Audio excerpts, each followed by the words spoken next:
Hey everyone, welcome to Unique Ways with Thomas Gerard, an audio podcast. We've got a really distinguished guest on today.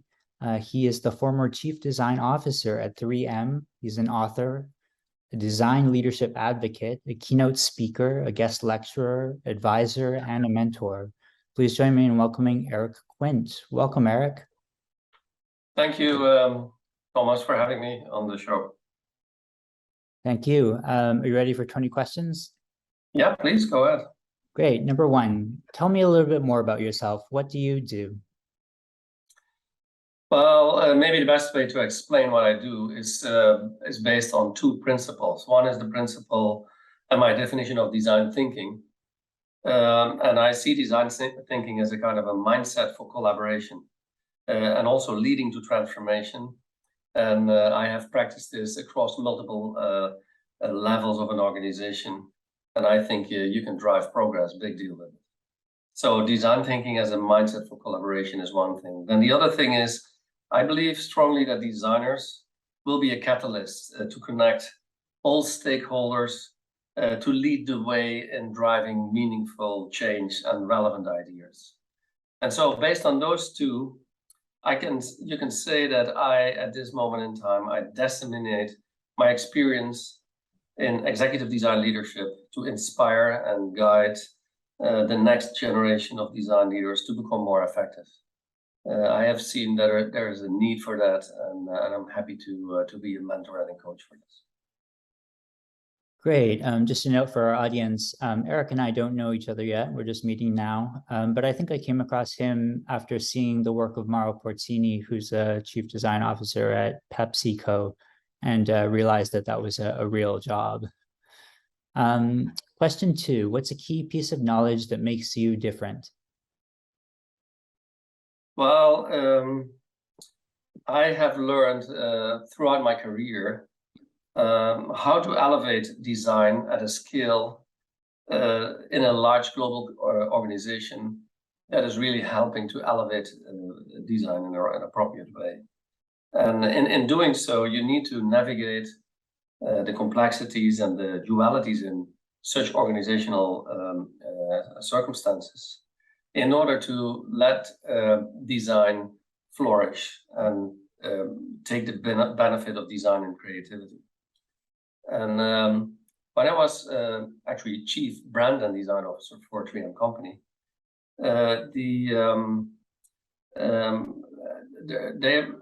after doing a lot of keynotes, I was asked many times when I would write a book about my experiences. And beginning of this year, Stanford University Press supported us in writing a book and publishing a book that is exactly about that, about elevating design at scale. Great. I'm glad you clarified the branding element in your title. Recently, we had Debbie Millman on, who's the chair of the Master in Branding program at School of Visual Arts, and I think that's a nice thread. If you enjoy this episode, you should check that one out too. Question three is, why this? Of all things, why do you do what you do? Well, like I said already, I accumulated a lot of knowledge in several executive design leadership roles. And also through the research for the book, we learned that there are so many leaders, design leaders out there that put all their energy and enthusiasm into the role, but still they are sometimes not so effective and disappointed about the progress that they are making in their organizations. And so that was for me a great way of capturing all of that knowledge in order to help the next generation of design leaders. So I think design is not yet utilized to the potential that it can offer. And if I can contribute to elevating the value and the impact of design, then that would be a great contribution. That's great. You know, I was looking on YouTube at your other recordings, and you really kind of give back a lot, being on podcasts, and your expression of generosity is very clear there. Number four, what does your future look like? Well, first of all, the attention that design leadership is getting at this moment in time is very promising. and needed.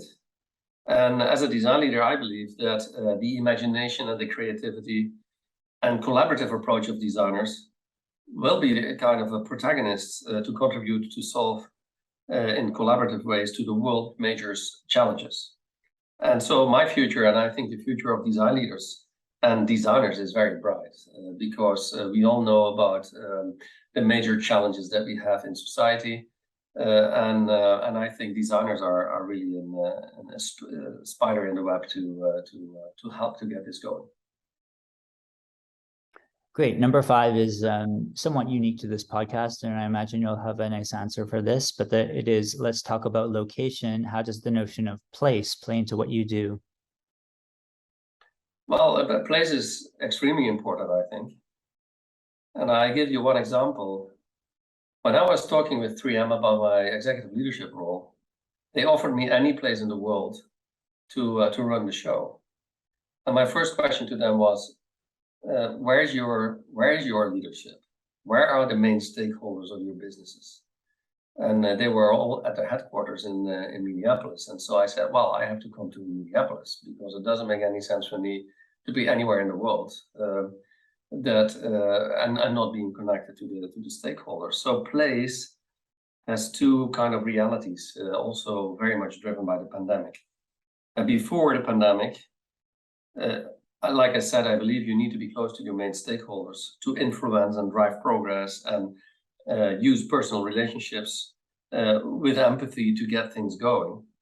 After the pandemic, you see that place has become a kind of a fluid definition, and because we can anywhere, anytime through virtual tools.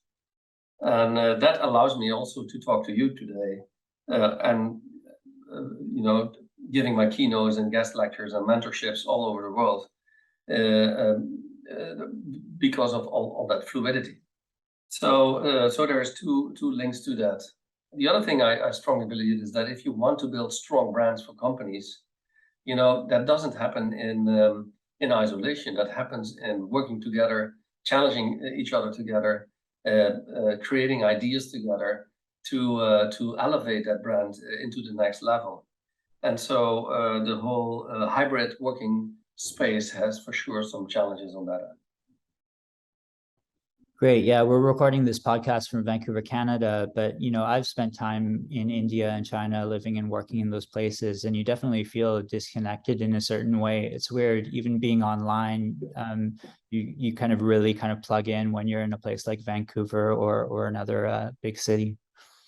Number 6, if you had to start from the beginning, what advice would you give your former younger self? Well, there's a few things. One is my advice would be find appropriate mentors throughout the different phases of your career. Throughout your career, you start, in my case, as a designer. You have certain challenges, and a good coach and mentor will help you to develop faster. But then if you enter into a managerial role and later in a leadership role, different kind of mentors that give you perspective, but also allow you to make use and utilize their networks and experiences to develop yourself is extremely important. So first thing is the mentors thing.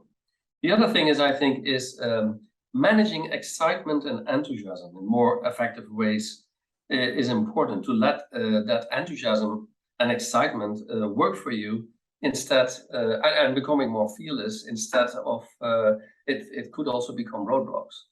And I have seen a lot of anxiety or excitement going into anxiety that if you can manage this in a more effective way, it can work much harder for you. And so that is another thing that I would bring in, to become more fearless and certainly as a designer, experiment and don't be afraid of failure.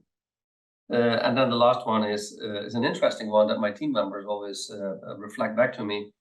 And that is, if you navigate in a complex, large global organization, I navigate through all of that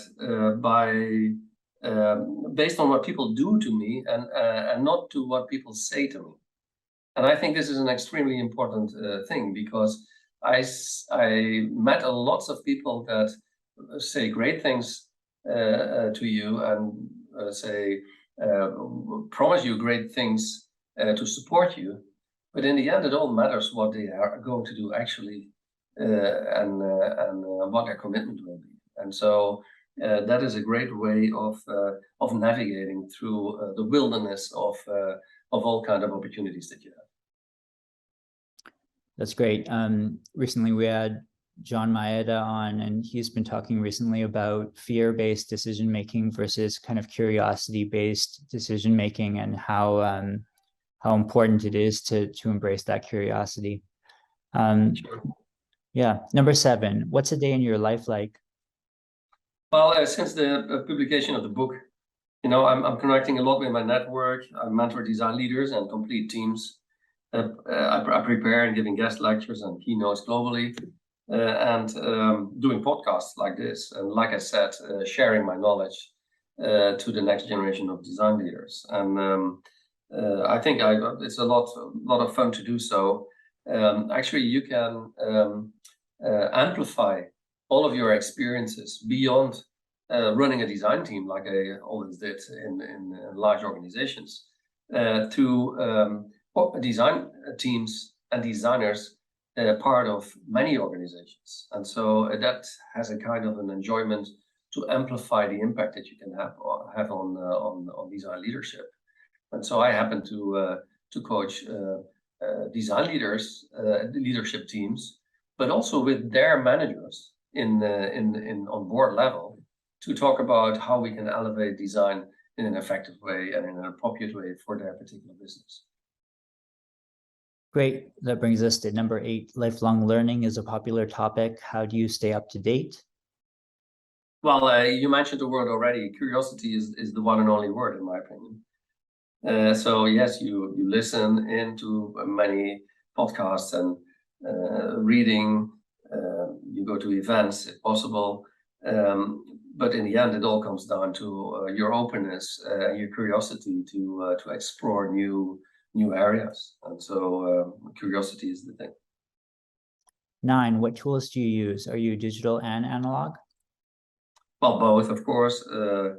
But the last couple of months, I was very much using the digital meeting tools like the Zooms and the MS Teams and Google Meet and Skype and so on.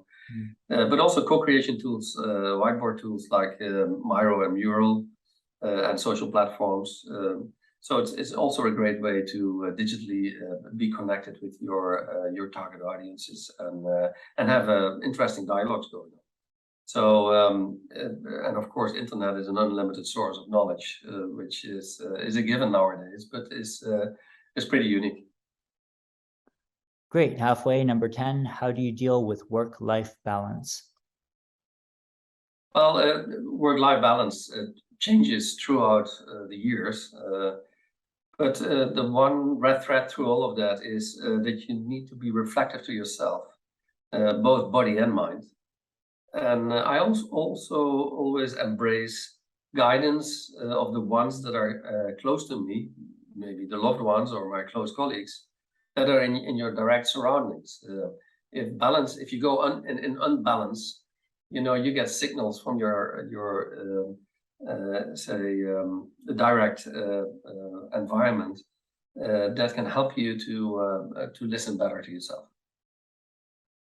Great. 11, if you weren't doing what you do now, what would you be doing? Well, I would be probably an art craftsman, dreaming away in my atelier or studio, and being in a creative flow while creating, pottery or sculpting or being a luthier or something like that. 12, what would you not like to do in terms of career?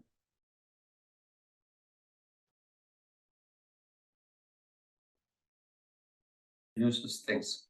So these are things without a benefit, without a purpose, or without a reason.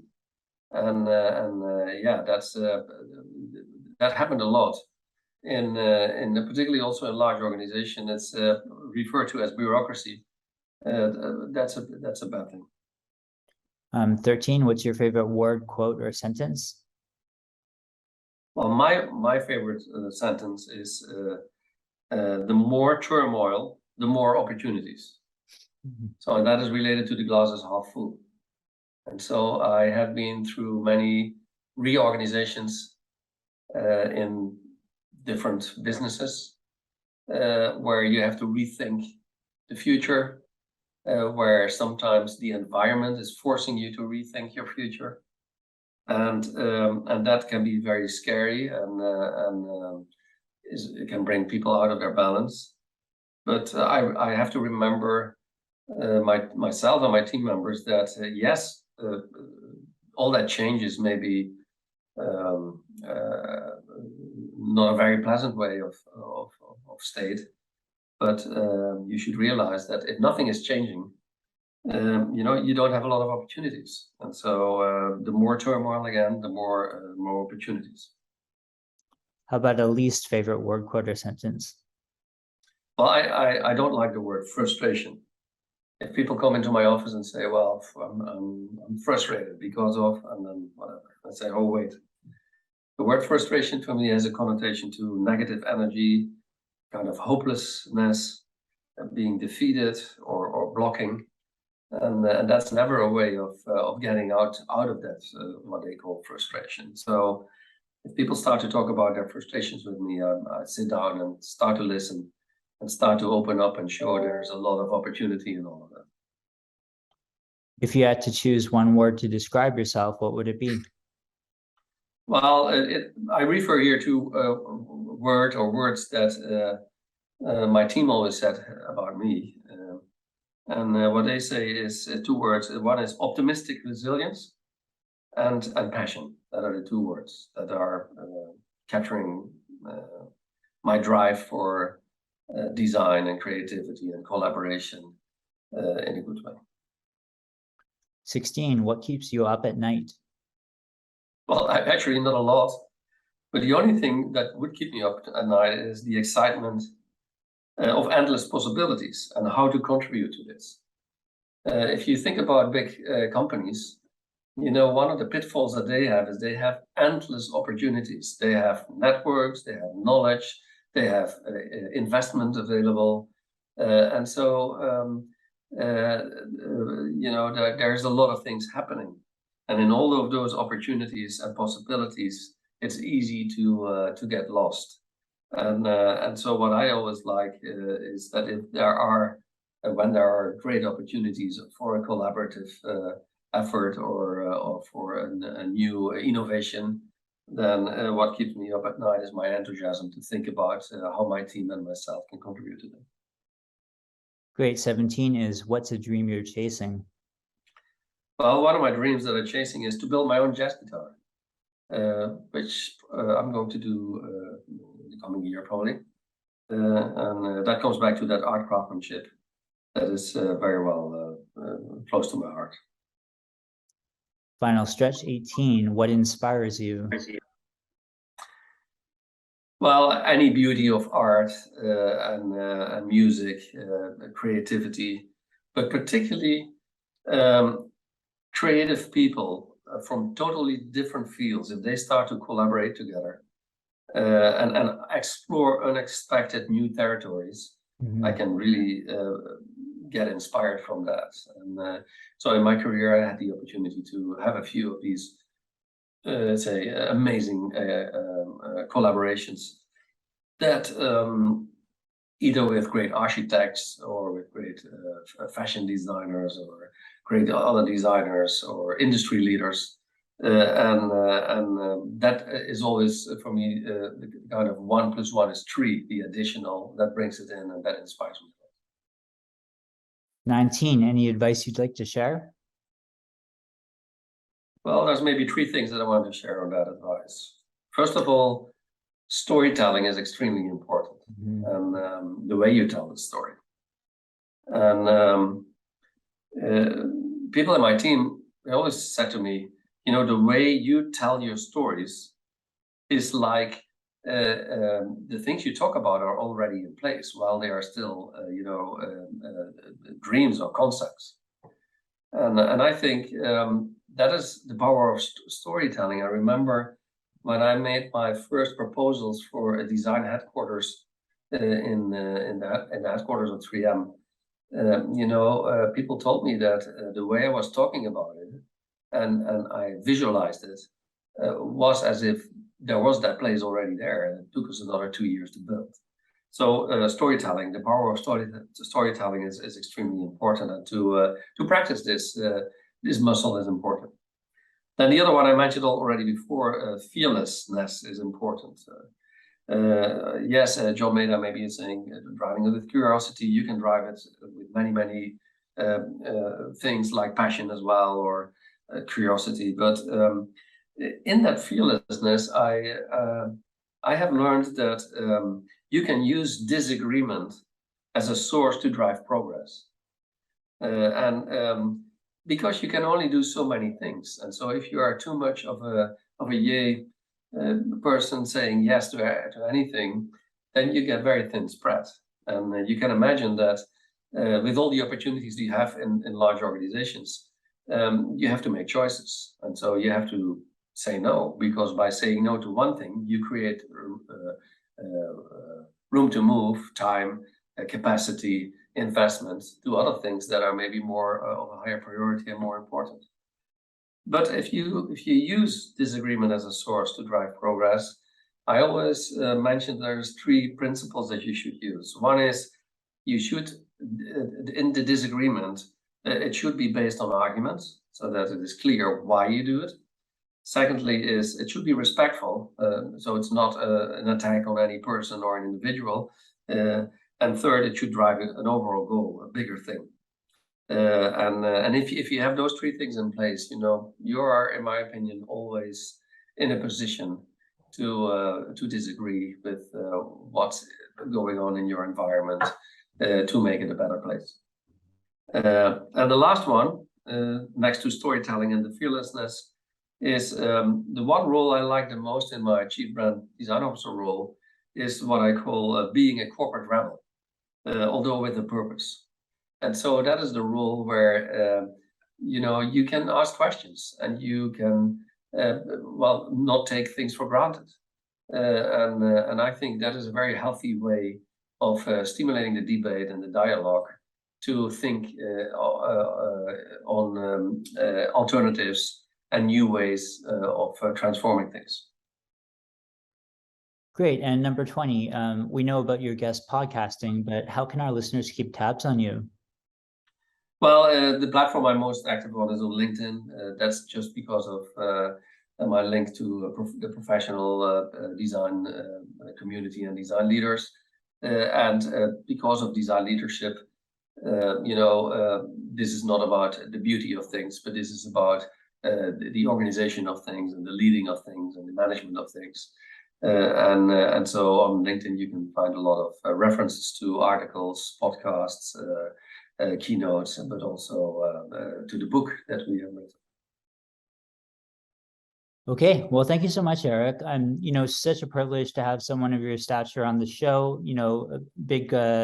A big mention to John Maeda and Dr. Marco Bevolo, who in a way are connected and brought this all together and gave us this great chance. Thank you so much for being on the show. It was a pleasure. Thank you for having me.